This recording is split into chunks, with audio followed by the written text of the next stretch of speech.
Boa noite, Mirela. Boa noite, Bruno. Tudo bem? Boa Boa noite, noite, Paulo. Paulo. Muito frio? Onde vocês estão? Estamos aqui em São Carlos. Aqui. Fresquinho. Aqui é Tá fresquinho. não é muito frio, mas também não é calor. De noite a temperatura baixa, né? Baixa. Muito bom. Nós vamos dar sequência à série de webinars que são tentativas de falar um pouco mais do que o óbvio, mas com uma linguagem que é bastante acessível. E esse capítulo grande desses webinars está tendo como tema privacidade, dados médicos, e esse episódio especificamente, a gente vai falar sobre transmissão e armazenamento de dados, e um pouco do que a gente escreveu, que é a estrada e o estacionamento, onde a gente vai poder colocar esse tipo de imagem ou de dado médico. E para conversar conosco, temos a Mirela Casolato e o Bruno Faisal, que são cientistas de dados, e a Mirela e o Bruno trabalham no Instituto de Ciências Matemáticas e da Computação da USP, e os dois trabalham em projetos grandes. O projeto da Mirela, eu vou me enrolar no inglês, é Mining, Indexing and Visualizing Big Data in Clinical Decision Support System. E só para constar, Mirela, não te falei nada, mas eu estudei com o irmão do Paulo Mazoncini, que é o João, e tive aula com a Marisa Mazoncini, que é a mãe do Paulo, e são muito queridos todos da família. E trabalhei bastante com o Antônio Gutierrez também, com o Marco, aqui na Unifesp, então somos bastante próximos. E o Bruno Faisal tem um trabalho grande no Databases and Images Group, também de São Carlos, e a gente vai pedir para eles falarem um pouco disso. Então, temos dois super cientistas da computação com trabalhos em grupos internacionais que trabalham com Big Data, com imagem médica, com toda essa história de indexação, transporte, importância, corrupção ou não de dado, compressão, não compressão, e assim vamos. Mirela, você quer falar um pouquinho do que você faz? Sim, primeiramente, muito obrigada pelo convite, para conversar um pouquinho. Acho que vai ser bastante interessante essa troca, né? Só contextualizando um pouquinho, o Bruno e eu, nós trabalhamos no grupo de base de dados e imagem, no ICMC, e é dentro do contexto desse projeto com o nome grandão que você acabou de comentar, que é o MIVIS-BD, né?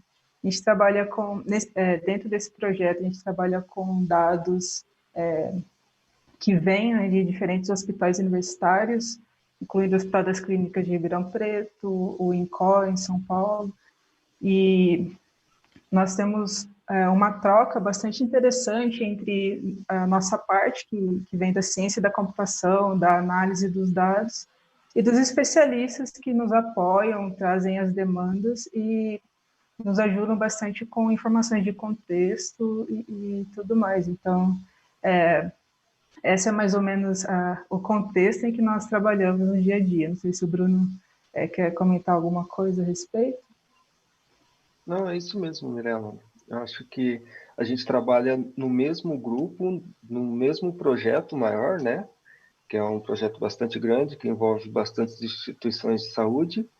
Porém, um fato interessante é que ela tem uma perspectiva de trabalho que eu tenho outra. Embora a gente trabalhe no mesmo projeto, tem bastante diferença, que eu acho que a gente vai tentar apresentar isso, né, e mostrar que é bem bacana. Algumas vezes a gente contribui com o projeto do outro, mas são perspectivas bem diferentes. Bruno, quer pegar daí e começar a explicar para a gente o que é dado em saúde? Por que o dado em saúde é diferente do dado não em saúde? Paulo, bom, primeiro deixa eu agradecer a participação, né? Que eu comecei falando e não agradeci. Muito obrigado por poder participar aqui com vocês, é uma honra. Dado de saúde é um dado que registra toda a condição de saúde do paciente, né? E a principal diferença dele é que ele envolve informações muito importantes do paciente, né? Então, tem toda a identificação da pessoa e o estado de saúde daquela pessoa. E são informações que nós dizemos sensíveis, né? Infelizmente, esses dados podem conter informações de saúde que pode levar aquela pessoa a, de repente, sofrer algum tipo de preconceito ou de discriminação. Então, principalmente por isso, a gente trata isso como dados sensíveis e que não podem ser de conhecimento público, né? Então, a gente tem que manusear esses dados com muito cuidado e até mesmo entre os próprios pesquisadores, porque, de repente, até mesmo nós podemos receber informações de parentes. Então, antes desses dados saírem, eles são cuidadosamente anonimizados e só depois a gente tem essa informação. Então, não tem perigo da gente receber informações de que um paciente está com uma determinada doença e eu conheço aquele paciente. Porque o que nós temos são um monte de informações, o código do paciente é trocado por um código aleatório, mas que seja único para aquele paciente, de maneira que a gente consiga encontrar padrões de tratamento, padrões de evolução de doença, mas sem conhecer o indivíduo ou conseguir identificar o indivíduo. Até mesmo, em alguns modelos de anonimização, a data do exame ele faz uma pequena alteração em dias, por exemplo. Então, ou fica só um mês, ou altera um dia a mais, um dia a menos, para a gente não conseguir identificar, mesmo se for puxar dentro dos registros do hospital quem foi que fez aquele exame, a gente não consegue identificar. Então, a principal diferença, acho que a gente pode dizer, é as informações que estão ali, o quão importantes são aquelas informações para cada indivíduo. E informações tão importantes que a gente tende a dizer no meio médico que hoje em dia os laboratórios ou os hospitais eles estão sendo escolhidos pelo armazenamento dos dados e pela disponibilidade deles. Aliás, esse é dos critérios que a Academia Americana de Medicina fala que a gente consegue ter uma qualificação alta no ranking de quem está pronto para a telemedicina, é quanto tempo demora para a gente devolver o dado do paciente ou disponibilizar para o próximo serviço um dado do paciente. Então, tem que ter um armazenamento importante. A gente vai falar um pouquinho de interoperabilidade daqui a pouco. Mas antes de armazenamento, a ideia do armazenamento ela continua sendo alguma coisa parecida com o que a gente já conhece, de que é um HD, é um lugar físico, é nuvem, ou a gente já está na era de fazer blockchain, fazer um armazenamento descentralizado, onde você tem um pedaço de dado em cada canto e depois junta. O que está rolando? Como é que é isso? Na nossa cabeça tem aquele andar inferior lá do Google, ou sei lá, superior onde que é, ou da Amazon, que são uma pancada de mega computadores com uma capacidade de armazenamento brutal. É isso? Olha, em partes, né? Pode falar, Miriam. Desculpa, Bruno. Imagina. É porque eu acho que é uma questão muito ampla, né? Tudo isso que você comentou das possibilidades, eu acho que existem em termos de contexto, sabe? Porque nessa questão entram diversas coisas. Primeiro, que tipo de serviço é necessário fornecer, qual que é a infraestrutura, qual que é a região, que tipo de informação a gente está coletando, a gente está processando, se estamos processando, ou somente armazenando e mostrando para o especialista, para o próprio paciente, né, resultados de exames e informações pessoais e tudo mais. Então, acredito que é uma questão bastante ampla que deve ser considerada em partes, assim, porque é importante, por exemplo, em clínicas pequenas, eu estava até comentando com o Bruno sobre isso, você pode ter um armazenamento local que te permite fazer consultas pontuais dentro do ambiente daquela clínica, só que se você expande um pouco para um ambiente como um hospital, por exemplo, em que você precisa ter essa comunicação, talvez, entre setores, entre diferentes médicos e diferentes aplicações fazendo o consumo desses dados, é necessário você ter uma arquitetura um pouco mais robusta, que permita você fazer esse tipo de operação, garantindo diversas coisas como segurança, como privacidade, como conexão. Então, acredito que tudo depende de contexto, né? Se o Bruno quiser comentar a respeito. Isso, exatamente.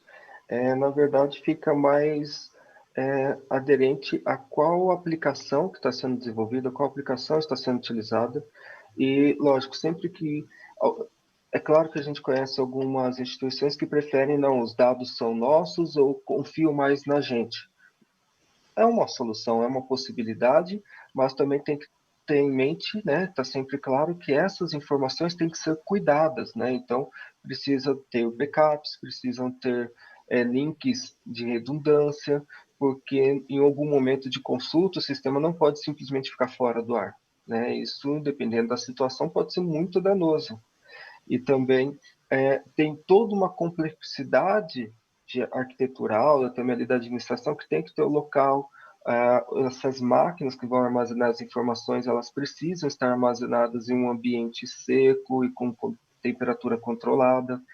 Então, por outro lado, também a gente tem hoje a disponibilidade de nuvem, né? De você conseguir colocar isso na nuvem, que você já faz o contrato do serviço, e aquele contrato também já vai gerenciar ali, já vai dizer quais serão os links de redundância, já vai dizer qual a possibilidade que tem de indisponibilidade. Então, você consegue ter uma gerência, vamos dizer, como que terceirizada e uma equipe mais reduzida para controlar o acesso a essa informação.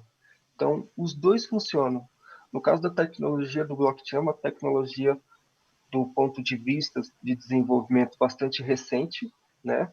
Já visto, só que também é uma tecnologia que a gente tem que tomar bastante cuidado, porque uma das características dela é que o próprio paciente poderia carregar as suas informações consigo mesmo.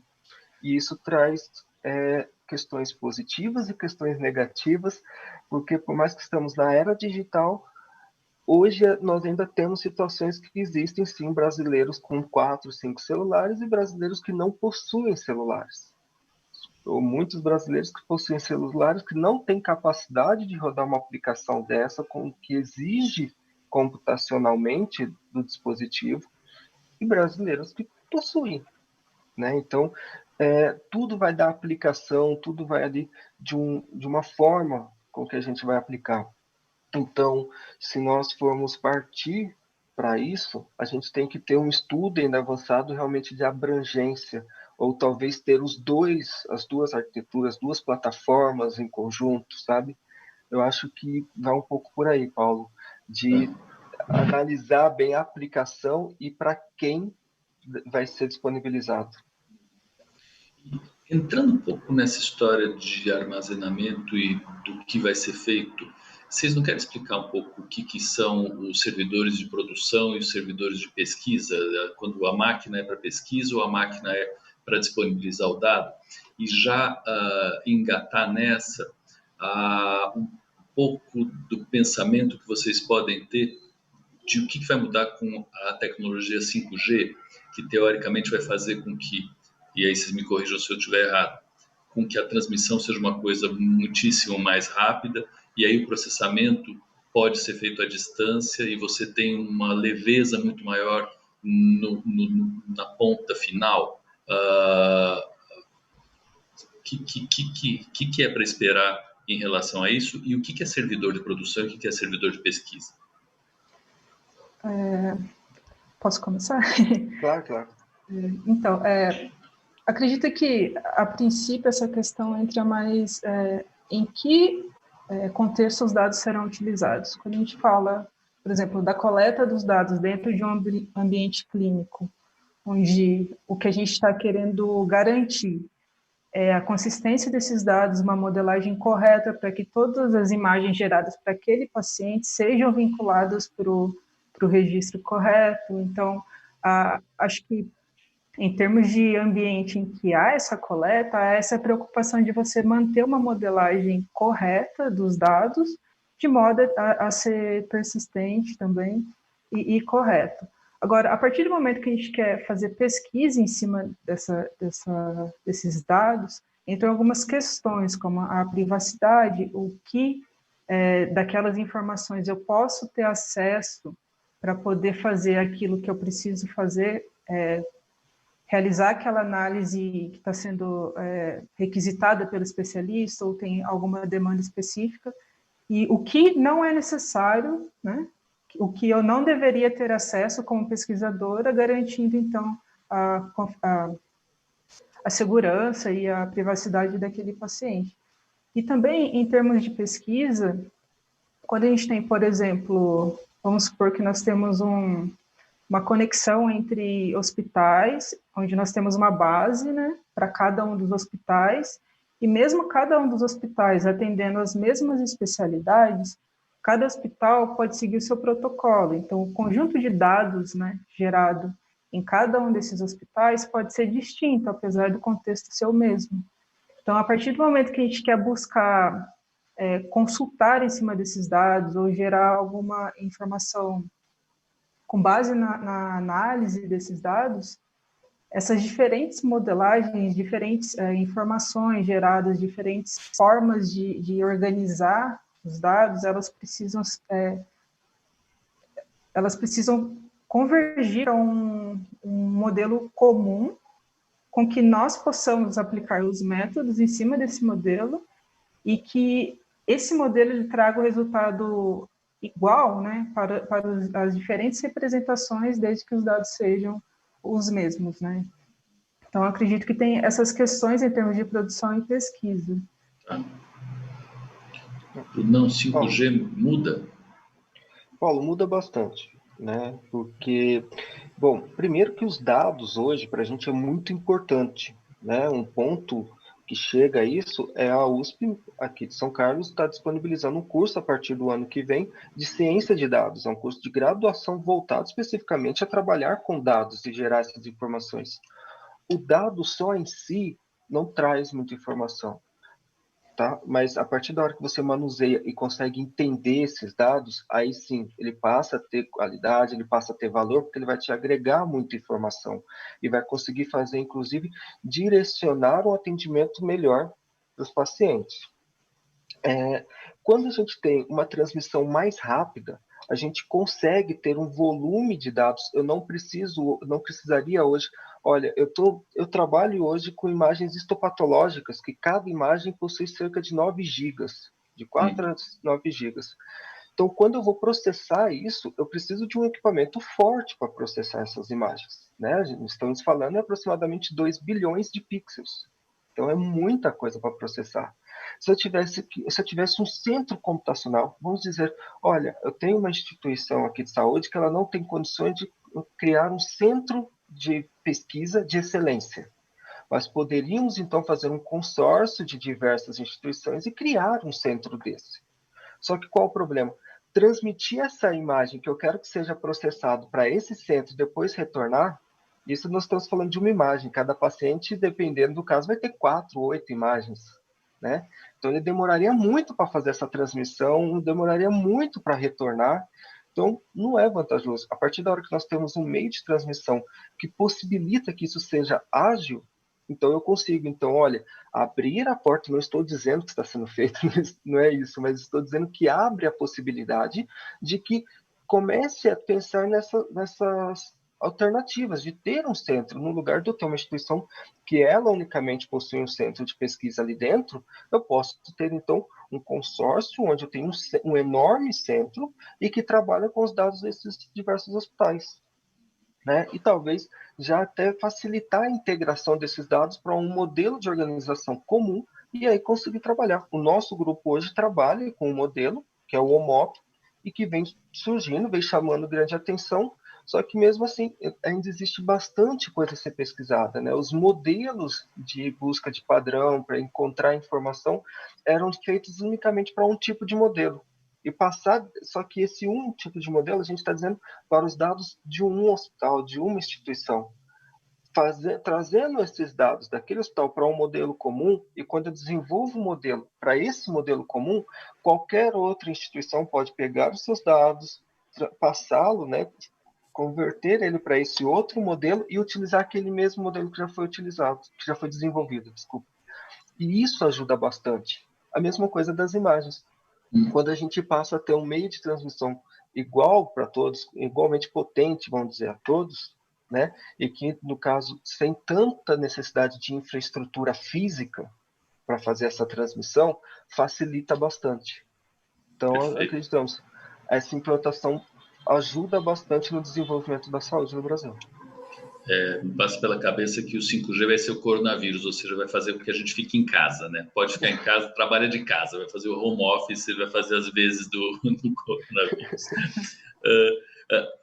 O MOP, que é, eu acho que uma enorme coisa que vocês estão fazendo, porque o problema contextualizado, pelo menos da parte do usuário, médico, do gestor, é que a gente não consegue homogeneizar, não consegue fazer uma interoperabilidade nem dentro da instituição. Então, na Escola Paulista, por exemplo, eu tenho um sistema que roda fazendo pesquisa clínica com REDCap, ao mesmo tempo tem alguma outra coisa rodando como um prontuário no Google e um prontuário específico com imagem que a ZAIS colocou para pegar imagens de retinografia dos pacientes. E a gente não consegue que um converse com o outro, você tem que ficar redigitando tudo e vir uma loucura. No fim das contas, quando é uma complicação para o médico ou para a equipe médica, vira um problema, não vira solução, ninguém coloca dado nenhum lá e errou. A gente viveu um pouquinho a realidade do DICOM para imagens, e aí como a radiologia sai na frente dessa história, para a radiologia é interessante, para o oftalmo nunca colou DICOM, a gente nunca sabe, não sabe bem o que é DICOM, mas precisa ter uma homogeneidade dos dados, não só de imagem, mas de texto. Então, como é que dentro de um hospital eu tenho rodando um sistema e em outro um completamente diferente, e eu consigo conversar? Como é que eu fico numa plataforma de teleconsulta? Então, eu vou entrar, quando acabar essa live, numa teleconsulta que me dá acesso a exames de um laboratório específico. Adoraria que tivesse todos os outros exames de todos os outros laboratórios, que o paciente tocasse isso. O OMOP faz isso? Tá. O OMOP, ele vem dessa necessidade, né, dessa heterogeneidade de dados que a gente tem em diferentes lugares. Então, só comentando um pouco, a um nível um pouco mais abstrato, nós podemos ter, por exemplo, dentro de uma rede de hospitais, um departamento que coleta determinadas informações de um paciente com determinados exames, e desses exames, alguns campos que são preenchidos e outros não por protocolo interno. E isso, em um outro hospital, nós teríamos, apesar do protocolo ser similar, teríamos algumas diferenças, talvez de representação, talvez de escrita, enfim, diferenças nesse tipo de modelagem nesses diferentes lugares. Então, a necessidade aqui das aplicações, né, de trabalharem em cima disso, não só para a consulta das informações, mas também para extração de conhecimento. Nessa necessidade, o que nós faríamos hoje seria ir para cada uma dessas modelagens e trabalhar em cima delas, desenvolvendo as aplicações em cima dessas modelagens, né? O que não é o que se espera, já que os dados, em geral, eles são da mesma semântica, eles deveriam ser tratados de forma conjunta, até para enriquecer o conhecimento que a gente está extraindo daqueles dados, né? E o que a gente está inferindo. Então, nesse sentido, o OMOP ele vem para fazer na verdade, propor, né, o Common Data Model, um modelo comum, né, de representação desses dados, que apesar dessas diferentes nuances existentes nesses dados, a partir desse modelo nós conseguimos representar todos esses dados de maneira comum, e a partir dessa representação comum, as aplicações elas podem ser desenvolvidas em cima dessa representação comum, não pensando nas especificidades que, considerando o contexto todo, não são relevantes, não tanto quanto você trabalhar a nível de dado e tentar extrair as informações a nível de dados mesmo. Paulo, até para ressaltar o que a Mirella acabou de dizer, é importante a gente fazer uma ligação com a pergunta anterior entre o que é um servidor de produção e um servidor de pesquisa, né? Infelizmente, é muito complexo a gente colocar muitos sistemas e conversando entre si. Então, o próprio profissional ali, o próprio médico, ele acessa um sistema para obter uma informação, depois ele acessa outro sistema, porque não existe essa integração, não de maneira tão simples, né? Então, quando nós temos um servidor de produção, é o servidor que armazena todas as informações que o médico busca durante a consulta, né, durante o atendimento, e esse servidor não pode parar. Então, quando a gente faz a pesquisa, é criado um servidor de pesquisa, um servidor de análise de dados, né, que seria de um centro ou um conjunto de servidores, e esses dados, do que é de interesse de pesquisa naquele momento, é duplicado para esse outro servidor. E aí, então, a pesquisa é feita toda em cima do outro servidor, não gerando nenhum sobrecarga de produção, então ele vai continuar funcionando normalmente. A única coisa que a gente tira é uma cópia daqueles dados ou uma amostra daqueles dados para quem então desenvolva a pesquisa. Aí, nesse servidor de pesquisa, é utilizado o OMOP para integrar todos esses dados no modelo comum de dados, inclusive de outros hospitais é possível fazer. E o que o OMOP ele não faz essa obtenção dos dados automaticamente. Para fazer isso, a gente usa alguns scripts, alguns programas para fazer o processo de ETL, né, que na verdade é pegar esses dados e converter para o modelo organizacional do OMOP. E uma vez que ele está pronto, ele vai funcionar sempre enquanto não se mude o sistema de origem, né? Então, toda vez que ele está pronto, é só rodar novamente, ele pega os novos dados e insere no OMOP lá no outro servidor. O OMOP ele é um modelo comum onde todos os dados vão ser encaixados dentro dele e uma vez gerado o modelo de obtenção de informação ou que encontra algum padrão, e o hospital, então a instituição fala assim, eu tenho interesse nesse modelo, eu achei interessante, a gente quer pôr em produção. Aí sim, conceitualmente provado, que é válido, conceitualmente validado pelo profissional de saúde, né, que é um dos objetivos do nosso projeto, né, que é coordenado pela professora Agma Traina. Os sistemas desenvolvidos, as ferramentas desenvolvidas têm que ser realmente de uso dos profissionais. Então, nós temos muito contato com os profissionais para que o sistema desenvolvido ou ferramentas realmente sejam validados por eles e dizer, olha, esse sistema realmente nos ajuda a avançar neste ponto. Então, uma vez validado, aí o hospital pode, então, pegar aquele modelo e implementá-lo para o seu sistema, que é ali de produção. Aí, uma vez ali, ele poderia rodar e falar assim, olha, eu quero saber como anda o padrão dos atendimentos, se o paciente que chega com determinado sintoma, qual seria, talvez, um exame melhor para ser feito primeiro, né? Isso pode ser feito, mas para a gente fazer essa análise, lembrando, só os dados de um único hospital talvez não mostre a realidade daquela condição clínica, né? Então, por isso que é importante a gente ter informações de muitos hospitais e conseguir distinguir quais são os sintomas de uma determinada doença, de uma determinada necessidade do paciente e mostrar, olha, apresentar, é muito importante citar, apresentar para o profissional de saúde. Nós estamos falando de modelos que auxiliam os profissionais. A gente não está dizendo que, olha, o modelo vai falar o que é para fazer. Não, ele vai falar assim, olha, diante disto, né, tem essas opções. Olha, tem 80%, 90% de certeza o modelo que ele pode precisar de tal exame, mas o profissional, né, com a sua expertise, ele olhar e falar assim, não, mas ele teve um sintoma que não foi considerado. Então, eu vou primeiro fazer um outro exame. Vocês têm muita preocupação com isso, eu acho que é correta a preocupação, mas de vez em quando me sensibiliza um pouco essa preocupação ser tão grande, tão grande, tão grande, que pode paralisar algumas coisas. Então, eu de vez em quando fico achando, tudo bem, sim, a gente entende isso, mas muitas vezes eu acho que esse discurso é um pouco para o profissional de saúde sair valorizado, né, da história, para a gente achar que a gente é muito importante no sistema. Eu acho que é importante, mas talvez no futuro seja um pouco menos do que aparenta hoje em dia ser.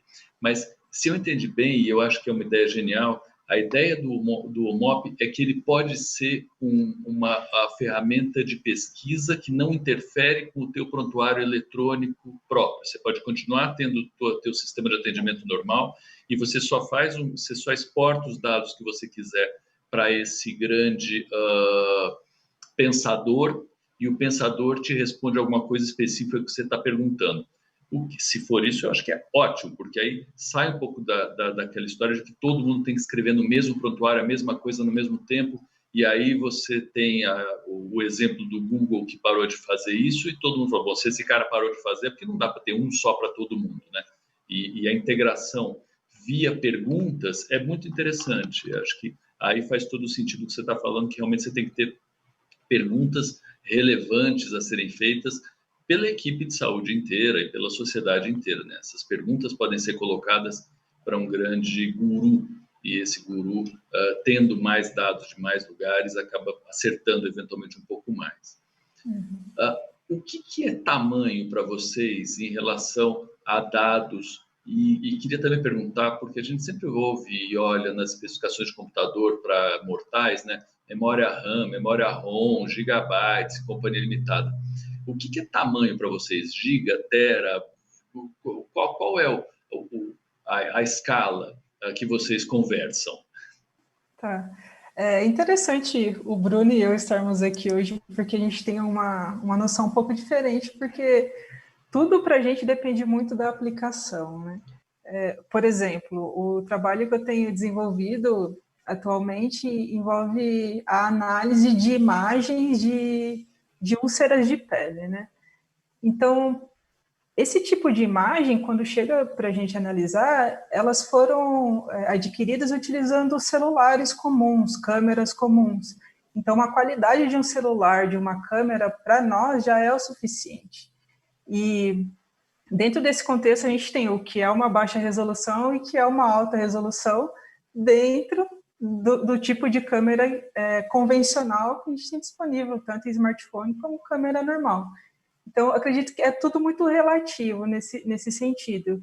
O Bruno pode falar melhor, mas o tipo de imagem que ele trabalha, né, é o tipo de imagem gerada por um equipamento especializado dentro do ambiente hospitalar. Então, nesse contexto, o tamanho do dado já é de uma complexidade bem maior e a quantidade também, né? Enquanto, agora, no meu caso, eu trabalho com essas imagens de úlcera, enquanto um paciente pode auxiliar a geração de diversas imagens no dia a dia, as imagens patológicas, né, geradas no hospital, pode ser 4 imagens em um dia, por exemplo.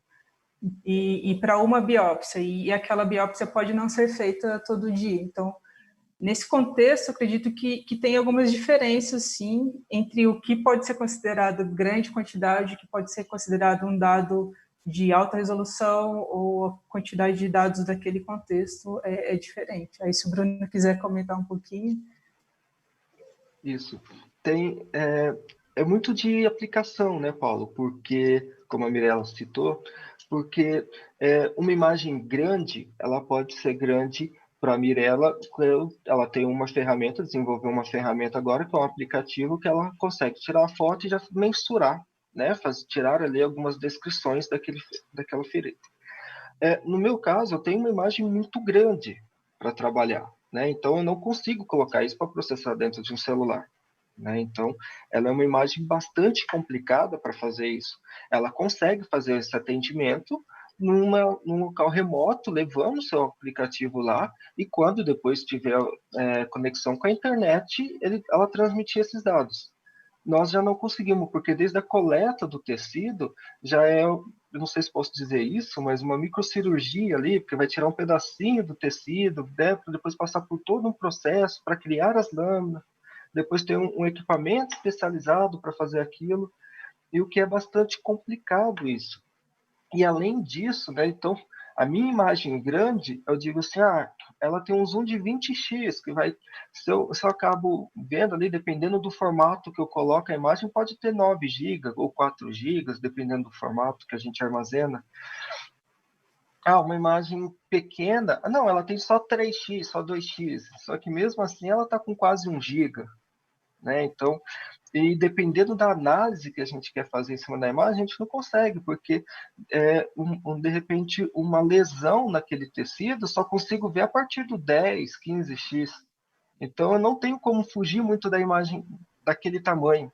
E aí falando, então, saindo das imagens e falando dos registros, né, de texto, a gente já começa a dizer aí não em megas, mas em quantidade de registros, né, que são retornados, quantidade de linhas, né, que a gente tem que fazer consultas.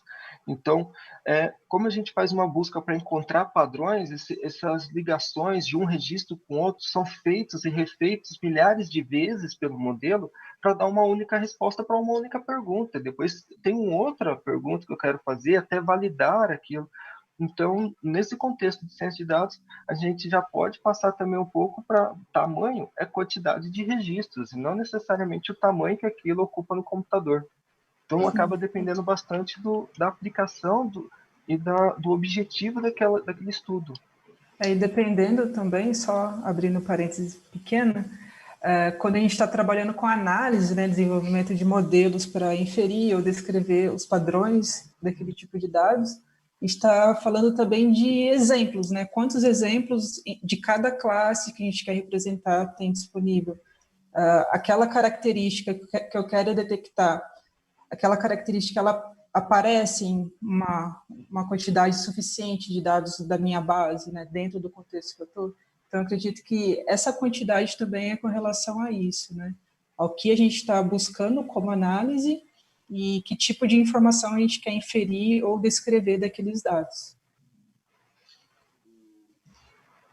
Só para deixar registrado que as perguntas hoje estão vindo através do link comentários que estão na página da revista Universo Visual e não no chat.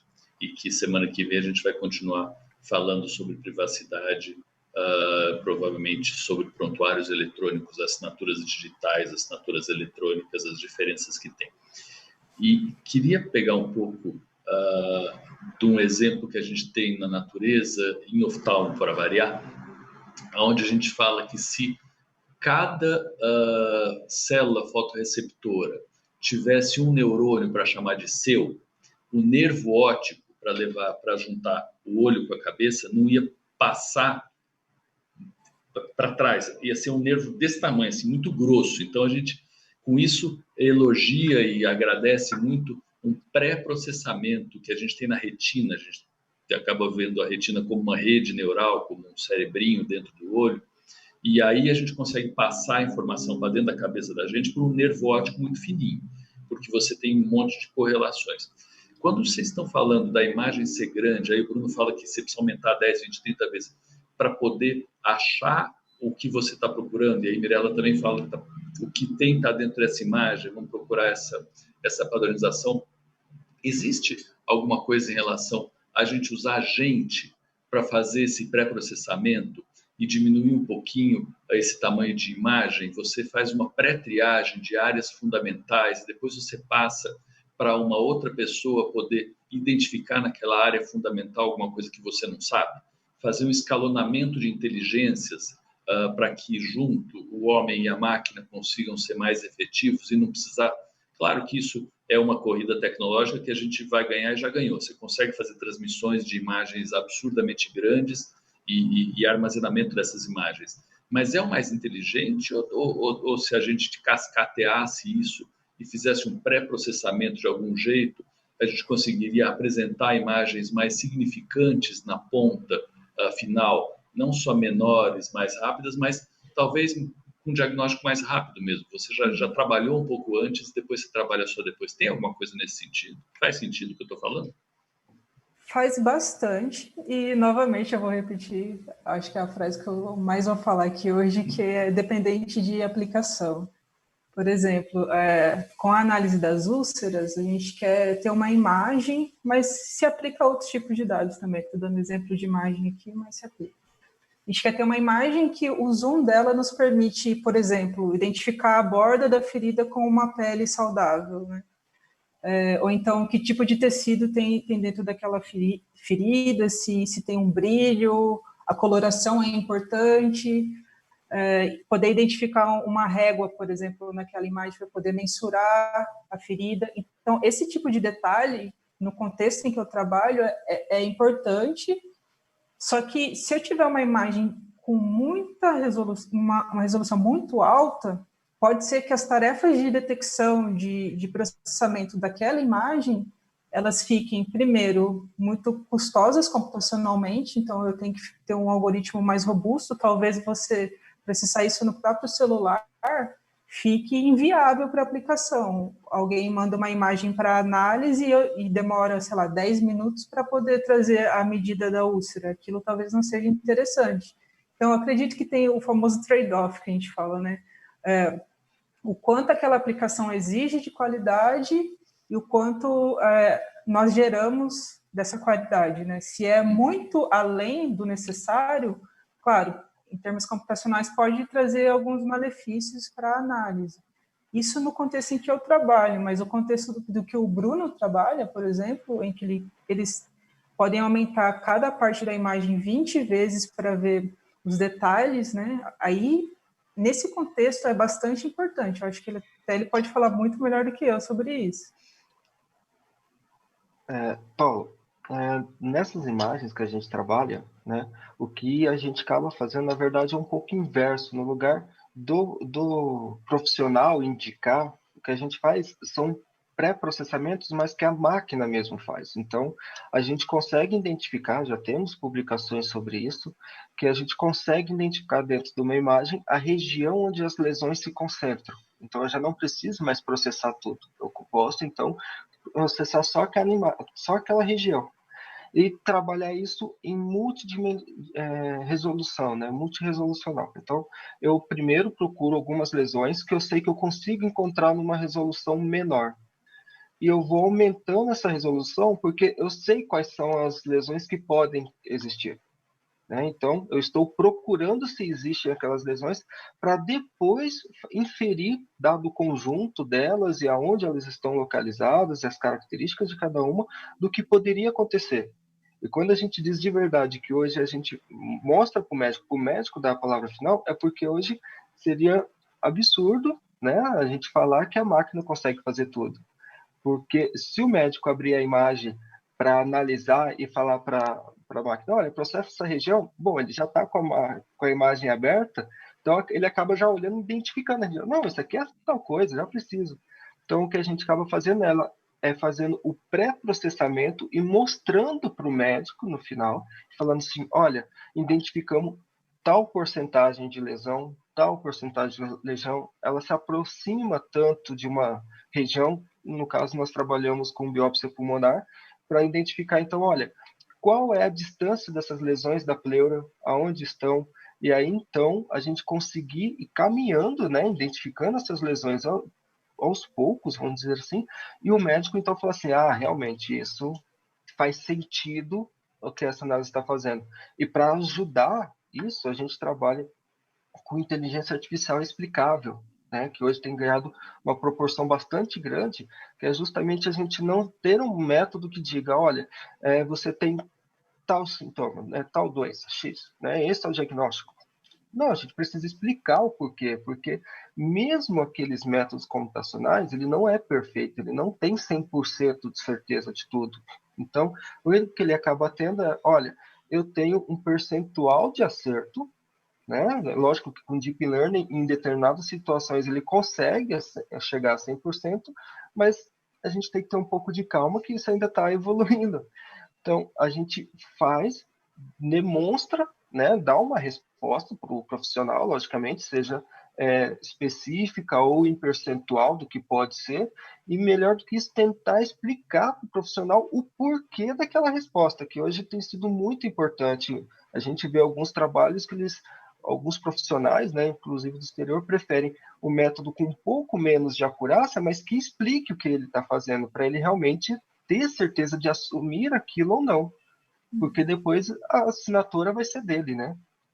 E eu acho que esse ponto é bastante importante, porque a troca entre quem está tentando fazer a análise daquele dado e quem está ali do lado, que tem a necessidade, né, daquela análise, do que aquilo pode acrescentar, é bastante importante. Então, a gente ter métodos caixa preta que dizem isso é isso e aquilo é aquilo, para eles pode não ser muito interessante, porque eles querem saber o porquê daquela análise, se realmente faz sentido ou se aquela análise está acertando ao acaso. Então, esses métodos explicáveis são bastante importantes no contexto. Eu acho que eles são uma delícia, mas eu me arrisco a dizer que eles vão perder para os métodos caixa preta, que dão resultados em maior escala e que vão passar independente de alguém querer saber. Eu adoraria saber, porque eu consigo, pelo menos sabendo, poder explicar para os meus alunos por que aconteceu isso, aquilo. Mas vocês viram os experimentos aí, de novo, em oftalmologia do Google, olhando o fundo de olho e falando se a pessoa é homem ou mulher.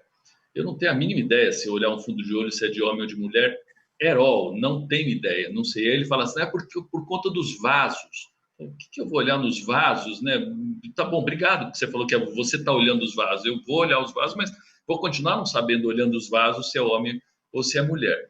Mas tem uma aplicação importante, não se é homem ou se é mulher, mas se tem risco cardiovascular, e com alguma coisa que eu não consegui enxergar, olha, dá uma olhada na angulação dos vasos do quadrante superior, mas nunca é bem assim, né? É assim, tem uma porcentagem um pouquinho maior dos vasos do quadrante superior que diz que tem uma correlação maior com infarto agudo do miocárdio. Mas não é só isso, é isso, mais a cor, mais a angulação, mais uma outra coisa que não vi, mais o terceiro pixel da direita. Então, eu acho que explicar é bom, a gente gostaria muito, faz parte da nossa natureza humana, mas eu acho que o que vocês fazem, que é a quantidade grande de dados, com uma acurácia grande, a gente vai ter que engolir e a gente vai ter que aprender a navegar por essa desinformação, não entendemos direito o que está acontecendo. Queria que vocês falassem um pouquinho sobre tipo de imagem. Vocês estão falando muito de imagem. A gente vê imagem, e aí JPEG, GIF, BMP, RAW, e tem um termo que pouca gente consegue entender, que são as imagens com perda ou sem perda, imagem lossless ou imagem que tem perda. O que acontece? A pergunta é assim, por que não vira tudo JPEG, fica tudo pequenininho e exporta tudo em JPEG, abre tudo em JPEG do outro lado e fica fazendo imagem com 5 GB? Não dá para fazer tudo JPEG? Depende da aplicação. Essa é boa. É interessante, porque a gente tem alguns formatos que realmente a compressão ela gera determinada perda, né, de informação, porque a partir do momento que você tem a redundância e você não quer ter a perda, você tem menos compressão, mas a partir do momento que você precisa processar, enviar, armazenar esses dados de maneira mais, não sei, menos custosa, vamos dizer assim, aí você pode apelar para a compressão, mas, de novo, depende do contexto que você está trabalhando. Se você tem um ambiente hospitalar, em que você tem lá uma máquina de ressonância que vai gerar uma imagem com informação atrelada a ela, né, em relação ao tipo de equipamento, e também com... A imagem pode ser uma imagem 3D, então você tem as camadas geradas, e toda essa informação a nível de detalhes, se tudo isso é importante, não só para o olho humano, mas até para os métodos, né, de extração de informação, acredito que seja o caso de se manter a qualidade e talvez até buscar melhorar. Você deu o exemplo do olho, né? Talvez uma imagem que tenha passado por uma certa compressão não mostre tantos detalhes que permitisse que um método, mesmo sendo robusto, que ele identificasse que aquele padrão pode dizer se é um homem ou se é uma mulher, por exemplo. Então, depende muito do tipo de aplicação em que nós estamos trabalhando, né? De novo, o exemplo da úlcera e das imagens que o Bruno trabalha, de biópsias, né? Enquanto os da úlcera, a gente precisa de um nível de detalhe até um pouco mais raso, né? Sabendo onde que está a delimitação de uma ferida, ou que tipo de tecido está ali, com a coloração já é o suficiente. Numa imagem de biópsia, a gente precisa ter a possibilidade de navegar a fundo dela, ver os detalhes, para poder identificar aqueles padrões que são necessários para a aplicação. Então, até nesse contexto, você precisa considerar que tipo de formato, né, de informação a gente está usando justamente para garantir o nível de detalhe necessário para aquele tipo de imagem, de contexto e de aplicação. Paulo, o que a Mirella falou é bastante interessante, porque nós temos algumas questões, né, que acabam rodeando isso, né? Primeiro que são algumas questões até legais do termo de cada tipo de imagem, né? Elas têm ali um termo que rege por elas, que garante que elas não vão poder ser patenteadas alguns formatos por uma empresa para se tornar privada, né? Então, quando uma empresa desenvolve o equipamento, dependendo desse termo, né? Se ela utilizar aquelas imagens para o produto comercial dela, ela não pode patentear o código dela, né? Porque uma vez que eles utilizarem aquele formato de imagem interno para eles precisariam tornar todo o código, né, possivelmente aberto ou pelo menos que não fosse cobrado, né? Então, muitas vezes as próprias empresas acabam preferindo criar o seu próprio tipo e uma função que tenha a permissão de exportar a imagem, né? Isso é um dos pontos. O outro ponto é justamente o que a Mirella citou, de dados atrelados às imagens, né? Então, dependendo do exame, tem a posição em que o corpo estava na hora de tirar uma ultrassonografia, a tomografia, a posição do corpo, da máquina, né? Então, qual foi a configuração da máquina, tudo isso interfere. E a gente, para fazer essas compressões, a gente precisa tomar muito cuidado, porque tem alguns estudos que mostram, quando a gente utiliza esses métodos, dependendo do método que você utiliza, ele vai realmente olhar pixel a pixel. Então, se você colocar de forma distribuída alguns pontos, de forma que não altera a visão da pessoa, por exemplo, tem um tigre, e você coloca alguns pontos, alguns ruídos na imagem, quando você apresenta ela para o método diz que aquilo já virou uma rocha, não é mais um tigre, mas a pessoa olhando está vendo o tigre, mas ele está olhando pixel a pixel. Você entende? Então, quer dizer, muita resolução pode não ser bom e pouca resolução pode não ser bom. E ambas podem ser ótimas. Então, depende do que a gente quer analisar e a possibilidade de usar sempre o menor custo computacional possível. Porque se eu quero olhar uma lesão que eu consigo identificar com 0,5 de zoom, que olhando eu falo assim, eu sei que aqui estão concentradas as lesões, eu não preciso identificar todas as lesões para depois, olha, ficaram todas aqui. Então, eu vou direto aonde eu realmente tenho que processar. E é esse trade-off que a gente tem que fazer sempre, né? Então a gente vai conversando com o especialista e fala assim, mas como que o senhor começa a fazer análise, né? Como que você olha para a imagem e fala assim, eu vou olhar aqui, o porquê que você vai olhar aqui, né? E lógico, eu não posso esperar que o médico me explique em forma computacional o que ele está fazendo, e o médico também espera, né? Ele sabe que eu não vou saber os termos, os jargões da área médica, eu não consigo compreender. Então a gente passa bastante tempo conversando, pedindo explicação, o que ele faz. Então muitas vezes eu falo assim, olha, a gente estava fazendo um trabalho para identificar a pleura, né? Para identificar a pleura, de longe, assim, com pouco zoom, você consegue ver o que é a pleura, né? E que não foi uma região de corte. O problema é que para você falar para o computador que aquela região é pleura, aí você precisa aproximar o zoom, porque eu não consigo identificar uma estrutura que fale para ele, porque em baixo zoom ele vai confundir o corte com a pleura. Então eu tenho que usar uma alta resolução para conseguir diferenciar o que é uma pleura do que é o corte, e aí então identificar. Só que isso, de novo, a gente tem que ir passando essa parte com os médicos para entendendo e interpretando tudo que nos é ensinado também, né? Então, essa troca de informação acaba sendo muito valiosa, porque em determinada situação eu falo assim, mas como que o homem, né? O homem, a mulher, a máquina humana, ela é muito bom para identificar padrões. Tanto é que muitas vezes nós mesmos não sabemos como que identificamos aquele padrão. Então, olha, eu sei que está pleura, por quê? Porque, olha, aqui dá para ver que é bem diferente do restante. Tá, obrigado, dá para ver que é bem diferente, né? Eu anoto, né? Então, e aí a gente vai começando a fazer outras perguntas, e fala, não, ó, tá vendo, do lado não tem mais nada. Eu falei, então se eu vier por onde não tem mais nada e encontrar alguma coisa, eu já tenho uma chance. Então, aí eu analiso aquilo. Então, quer dizer, depende muito da aplicação, como a Mirella tem ressaltado, mas também das informações que podem ter nas imagens para auxiliar a analisar aquela imagem, né? Então, as imagens hoje não são só a parte visual. Hoje elas têm ali no background, ali numa parte de trás, ali, uma quantidade de informações que pode ajudar a fazer a análise daquela imagem, né? Inserida dentro de um contexto, inserida dentro de uma situação, e aí sim, interpretar aquilo. Que é um pouco da semântica, né, do quando depende. Em relação a isso de ajudar, a gente tem essa coisa de ficar redigitando e de quanto que a gente consegue ser ajudado pela informática, quanto que a gente consegue ajudar a informática.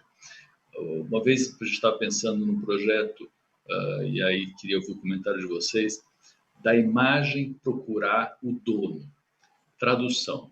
Se você tiver um monte de imagens simplesmente colocadas num banco de dados e um programa robusto de reconhecimento da imagem, você joga a imagem lá, ela vai procurar uma imagem que parece tanto ela que é ela mesma em alguma outra época do tempo. E de repente você consegue fazer um prontuário de imagens sem precisar de uma classificação humana tão grande, mas só a classificação de padrão, uma imagem gruda na outra. Você clusteriza as imagens, jogando elas num mar de imagens. Alguém já tentou fazer isso? Porque para mim isso ia ser uma maravilha. Você para de se encher, de falar que a imagem é do Paulo Shore no dia tal, né? Ele já sabe que foi tirado no dia tal, ela procura uma imagem parecida, ela já gruda na outra, ela me dá uma sequência de imagem, e para a gente ia ser o máximo. Os médicos, a gente quer uma sequência de imagens que você olha uma depois da outra, e pode não ser exatamente igual, mas é do mesmo paciente, do mesmo olho do paciente, eu consigo ver ao longo do tempo como é que a diabetes dele está progredindo. Isso seria fantástico. É difícil fazer isso? A encomenda? Isso é muito o que nós trabalhamos, na verdade, no grupo de base de dados e imagens. A primeira questão de você conseguir recuperar as imagens que são mais próximas, e não só imagens também, dados textuais, né, que a gente chama de tupla, que é um registro de um paciente. A gente trabalha a nível de similaridade, né, trabalha com o conteúdo dos dados. Então, por exemplo, se nós tiramos uma foto, essa foto ela pode ser representada pela cor que ela apresenta, pela textura, pelas formas, pelas bordas da imagem. Então, a gente tem diversas representações, que nós chamamos de representações de baixo nível, que podem ser armazenadas juntamente com essas imagens na base de dados. Então, uma vez que uma nova imagem ou uma imagem de consulta é informada para uma consulta nossa, nós podemos recuperar aquelas imagens mais próximas com base nessas assinaturas de baixo nível que nós geramos, de cor, textura ou uma combinação disso. Então, isso é super factível e tem bastante trabalho já nessa linha que dá para fazer. Inclusive, existem aplicações em diferentes contextos, inclusive da área médica, que é interessante. Quando você está analisando a imagem de um paciente, olhar dados históricos que apresentem aqueles padrões e com base na similaridade, por exemplo, das imagens, a gente poder comparar os registros dos pacientes e ver o que mais que tem de similar, que poderia ajudar talvez num diagnóstico, talvez num tratamento. Então, isso é super factível e é feito sim. E a questão da análise temporal é outro ponto super importante. Por exemplo, essa análise das úlceras que nós estamos trabalhando atualmente, a ideia é medir, né, as úlceras ao longo do tempo e ter a noção de que tipo de tecido tem nessas úlceras e qual que é a proporção dos tipos de tecido para a gente saber como ela está evoluindo ao longo do tempo. Então, quando a gente obtém essa imagem, extrai essa informação de tamanho, de proporção de tecidos e armazena isso de maneira sistemática, né, organizada dentro de uma base, nós podemos ter essa sequência que você comentou, que é super importante para quem está analisando a evolução daquele paciente, ver se a ferida está crescendo, se está tendo menos necrose, e isso vincular, por exemplo, nós trocamos esse tipo de curativo e a gente está observando a partir desse ponto que está mudando nesse sentido, é super factível e super importante, sim, nesse contexto. Ótimo, vou esperar então vocês acabarem de produzir. Ok. Bom, acrescentando o que a Mirella está dizendo, não só as mais próximas, né? Eu vou pedir ajuda para a Mirella me lembrar o termo, que é similaridade com... Diversidade. Com diversidade, tá? Vamos supor que você insere uma imagem e fala assim, olha, eu quero todas as imagens mais semelhantes que ela. só que vai retornar um monte de imagem muito parecida e não te agrega informação. E de repente você está fazendo uma análise, você quer os mais próximos, mas que entre elas tem uma diversidade para você conseguir fazer uma análise. Então, também é possível, né? Tem bastante estudo feito nessa área. Legal, super interessante.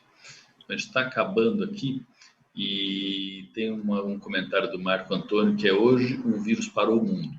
Como ficaria hoje se um vírus destruísse todos os bancos de dados das informações que hoje tem em nuvens, em data centers? Seria simplesmente o caos. Aí queria o comentário final de vocês.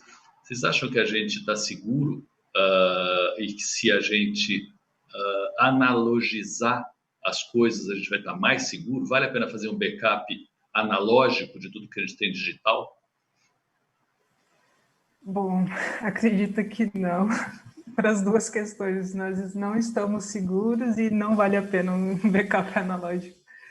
Acredito que nós precisamos investir bastante na organização dos dados, na persistência, na segurança e também considerar muito essa questão de disponibilidade dos dados, de como nós estamos armazenando, organizando e mantendo backups importantes, né, e que sejam atualizáveis também para se manterem persistentes. Acredito que, de modo geral, numa era em que nós precisamos de transparência, precisamos de dados para poder trabalhar em cima e fornecer ferramentas que são importantes para a sociedade em geral, né, em diferentes níveis, é muito importante que nós começamos a fazer uma organização mais sistemática desses dados e começamos a buscar, né, essas conexões entre hospitais, e não só hospitais, né, outros contextos, junto com a pesquisa, a indústria, e fazer essas conexões de maneira mais adequada do que nós fazemos hoje em dia. Paulo, não quer falar últimas last words? Eu confesso que eu fico preocupado em imaginar isso, porque se trabalhamos com dados, eu vou acabar ficando desempregado, né? Então, mas assim, algo que eu penso assim, que não seria fazer um backup, né, de tudo que temos, mas sobre os dados dos serviços, principalmente, que são considerados essenciais. Eu acho que são válidos sempre ter esses backups, e não analógico, mas de uma forma desconectada da rede, né? Então, ela pode estar no HD, sim, mas aquele HD estar desconectado para armazenado, né? E se fosse ter algum nível de backup, o que eu acharia mais interessante não é propriamente do dado em si, mas sim das informações geradas a partir daqueles dados. Que aí também a gente reduz o volume que tem que ser guardado e pelo menos iremos preservar o conhecimento que nós conseguimos extrair daqueles dados, né? Então, eu acho que seria mais por esse lado. É super interessante a gente preservar o conhecimento, porque o dado vem depois de novo. Eventualmente você consegue até analisar aquele dado com base no conhecimento, mas sem o conhecimento você precisa fazer tudo de novo. Ó, eu adorei, achei super legal o papo, aprendi um monte de coisa. Depende do contexto, entendi bastante bem. Mas eu acho que é um mundo que se abre, a ideia de que as profissões do futuro passam por análise de dados, por entendimento de como é que a gente manipula esses dados todos. Estava aqui pensando, e a gente não tem mais tempo, mas nas aplicações que a gente tem nos servidores todos de nuvem, e onde você já tem um monte de aplicações pré-setapadas, né, nesses servidores, mas a gente não sabe como funcionam eles, vocês sabem, mas a população em geral não. Quanto a gente vai ter, e esse curso que vocês estão falando é super interessante, porque você bota já na base do ensino universitário a ciência de dados, e provavelmente isso vai chegar cada vez mais perto do ensino médio, e vai lá, para que você consiga manipular isso e fazer uso dessas ferramentas de um jeito mais cotidiano, né? Mas eu acho que a palavra final fica mesmo com essa história de que o conhecimento ele deve ser guardado a 7 chaves e dentro da nossa sociedade, e não exposto aos vírus que estão por aí aparecendo, né, por geração espontânea.